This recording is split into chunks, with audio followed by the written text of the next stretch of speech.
ಇನ್ನು ಕಾಂಗ್ರೆಸ್ನ ಹೈಕಮಾಂಡ್ ನಾಯಕರಿಗೆ ಮೂಗರ್ಜಿ ಒಂದು ಹೋಯ್ತಾ. ಮಹಿಳಾ ಸಂಘಟನೆಗಳ ಹೆಸರಲ್ಲಿ ಸೋನಿಯಾಗೆ ಪತ್ರ. ಧರ್ಮಸ್ಥಳ ಪ್ರಕರಣದ ಬಗ್ಗೆ ಸೋನಿಯಾ ಗಾಂಧಿಗೆ ಪತ್ರ. ಕಾಂಗ್ರೆಸ್ನ ರಾಷ್ಟ್ರ ಮಟ್ಟದ ನಾಯಕರಿಗೆ ಮೂಗರ್ಜಿ ಹೋಗಿದೆ. ಮಹಿಳಾ ಸಂಘಟನೆಗಳ ಹೆಸರಲ್ಲಿ ಸೋನಿಯಾ ಗಾಂಧಿಗೆ ಪತ್ರ. ಧರ್ಮಸ್ಥಳ ಪ್ರಕರಣದ ಬಗ್ಗೆ ಸೋನಿಯಾ ಗಾಂಧಿಗೆ ಲೆಟರ್. ಕೊಂದವರು ಯಾರು ಎಂಬ ಹೆಸರಿನಲ್ಲಿ ಸೋನಿಯಾಗೆ ಪತ್ರ. ಎಸ್ಐಟಿ ತನಿಖೆಯ ಬೆಳವಣಿಗೆಗಳ ಬಗ್ಗೆ ಸಂಘಟನೆಗಳ ಆತಂಕ. ಧರ್ಮಸ್ಥಳ ವಿರುದ್ಧ ಷಡ್ಯಂತ್ರ ಎಂಬ ಡಿಕೆ ಹೇಳಿಕೆಯೂ ಕೂಡ ಆ ಲೆಟರ್ನಲ್ಲಿ ಉಲ್ಲೇಖ. ಡಿಕೆಶಿ ಹೇಳಿಕೆ ಬೆಂಬಲಿಸಿದ ಸಚಿವೆ ಹೆಬ್ಬಾಳ್ಕರ್ ವಿರುದ್ಧವೂ ಕೂಡ ದೂರು. ಗೃಹ ಸಚಿವರು ಸದನದಲ್ಲಿ ನೀಡಿದ ಹೇಳಿಕೆಗಳ ಬಗ್ಗೆಯೂ ಕಂಪ್ಲೇಂಟ್. ವಿಎಸ್ ಉಗ್ರಪ್ಪ ಸಮಿತಿ ವರದಿಯನ್ನು ಎಸ್ಐಟಿ ಪರಿಗಣಿಸಬೇಕು. ಉಗ್ರಪ್ಪ ವರದಿ ಏನು ಹೇಳಿತ್ತು ಅನ್ನೋದನ್ನ ಹೇಳ್ತೀನಿ. ಸೌಜನ್ಯ ಕೇಸ್ನಲ್ಲಿ ಲೋಪ ಎಸಗಿದ ಅಧಿಕಾರಿಗಳ ತನಿಖೆ ಆಗಬೇಕು. ಈ ಬಗ್ಗೆ ಸಿದ್ದು ಸರ್ಕಾರಕ್ಕೆ ನಿರ್ದೇಶನ ಕೊಡಬೇಕು ಎಂದು ಪತ್ರ. ಈ ಪತ್ರ ಯಾರು ಬರೆದಿದ್ದಾರೆ, ಯಾವ ಸಂಘಟನೆಗಳಿವೆ, ಈ ಕುರಿತು ಫ್ರೀಡಂ ಟಿವಿಗೆ ಯಾವುದೇ ಮಾಹಿತಿ ಲಭ್ಯ ಆಗಿಲ್ಲ.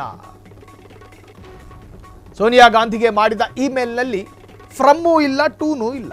ಟೂ ಅನ್ನೋದು ಸೋನಿಯಾ ಗಾಂಧಿಗೆ ಅನ್ನೋದನ್ನ ತೋರಿಸುತ್ತೆ. ಆದರೆ ಫ್ರಮ್ಮು, ಹೆಸರು ಬೇಡ, ಊರು ಬೇಡ, ಲಾಸ್ಟ್ ಕಾಲಮ್ನಲ್ಲಿ ಅದು ಯಾವನೋ ಬರೀತಿದ್ದ ಹಾಗೆ ಫ್ರಮ್ ಇಲ್ಲ, ಯಾರಿಂದ ಅನ್ನೋದಿಲ್ಲ, ರಿಗೆ ಇದೆ, ರಿಂದ ಇಲ್ಲ.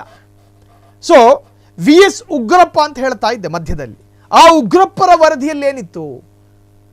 ಧರ್ಮಸ್ಥಳ ಎನ್ನುವ ಕುಗ್ರಾಮದ ಆಸುಪಾಸಿನಲ್ಲಿ 400ಕ್ಕೂ ಹೆಚ್ಚು ಯುವತಿಯರು ಕೊಲೆ ಮತ್ತು ಅತ್ಯಾಚಾರಕ್ಕೊಳಗಾಗಿ ಸಾವನ್ನಪ್ಪುತ್ತಿದ್ರು. ಅವೆಲ್ಲವೂ ಮೇಲ್ನೋಟಕ್ಕೆ ಅಸಹಜ ಸಾವಿನಂತೆ ಕಂಡು ಬಂದರು.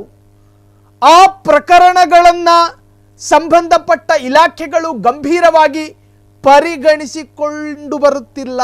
ಅರ್ಥಾತ್ ನಿರ್ಲಕ್ಷ್ಯಕ್ಕೊಳಗಾಗಿದೆ ಅಸಹಜ ಸಾವುಗಳ ಪ್ರಕರಣಗಳು. ಗಂಭೀರವಾಗಿ ಪರಿಗಣಿಸೋದಕ್ಕೆ ಸಂಬಂಧಪಟ್ಟಂತ ಇಲಾಖೆ ಆಸಕ್ತಿಯನ್ನು ವಹಿಸ್ತಿಲ್ಲ. ಇಡೀ ರಾಜ್ಯವನ್ನು ಭಯಪಡಿಸಿದ್ದಂತಹ ವಿ ಎಸ್ ಉಗ್ರಪ್ಪರ ವರದಿ ಅದು. ಆ ಸಂದರ್ಭದಲ್ಲಿ ಸದನದಲ್ಲೂ ಕೂಡ ಒಂದಷ್ಟು ಜನ ಆ ವಿಚಾರವಾಗಿ ಮಾತನಾಡೋದಕ್ಕೆ ಭಯಪಡ್ತಾ ಇದ್ರು. ಆ ಭಯದ ಹಿಂದಿರ್ತಕ್ಕಂತಹ ಹಿಡನ್ ಪೊಲಿಟಿಕಲ್ ಅಜೆಂಡಾ ನಿಜಕ್ಕೂ ಕೂಡ ಅದು ಸಮಾಜಕ್ಕೆ ಆ ಕ್ಷಣವೇ ಅರ್ಥವಾದಂತಹ ವಿಚಾರ. ಆದರೆ ಆ ಉಗ್ರಪ್ಪರ ವರದಿಯೂ ಕೂಡ ಈ ಲೆಟರ್ನಲ್ಲಿ ಉಲ್ಲೇಖ ಅಂತ. ಸೋನಿಯಾ ಗಾಂಧಿಗೆ ಕೊಟ್ಟಿರ್ತಕ್ಕಂತಹ ದೂರಿನಲ್ಲಿ ಡಿ ಕೆ ಶಿವಕುಮಾರ್ ಆರಂಭದಲ್ಲಿ ಇದು ಷಡ್ಯಂತ್ರ ಅಂತ ಹೇಳಿ ಸ್ಟೇಟ್ಮೆಂಟ್ ಕೊಡ್ತಾ ಇದ್ದು, ಅದನ್ನು ಉಲ್ಲೇಖ ಮಾಡಿದ್ದಾರೆ.